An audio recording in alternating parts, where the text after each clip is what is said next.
क्या बताई। नाम तो हमारा है योगी बाबा और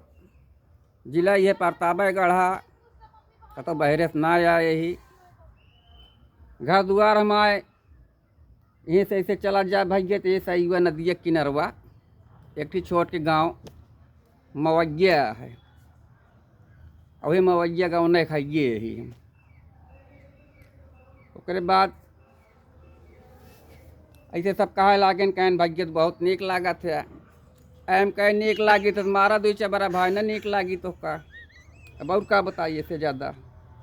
तक जने आए न आधा घंटा खींच नहीं पोरे खड़ा रहे न मेरे लगे हम कहे भैया के था बरे खड़ा है कहन वैसे खड़ा ही एम कहे वैसे कैसे खड़ा है कहन वैसे खड़ा ही हम कहे ना बतावा अपन कहन हमारे नाव है लंठ लंठेश लंठाधिराज लंठेश्वर महाराज एम कहे यार भैया ये कहाँ के बाबा है नवा नवा निकरा हाँ तो कहन के बाबा न वहन हम कहे तो कहने हन बाबी हम कह लिया भैया जौन तू कहा हुआ सब ठीक है तो भैया आप सबसे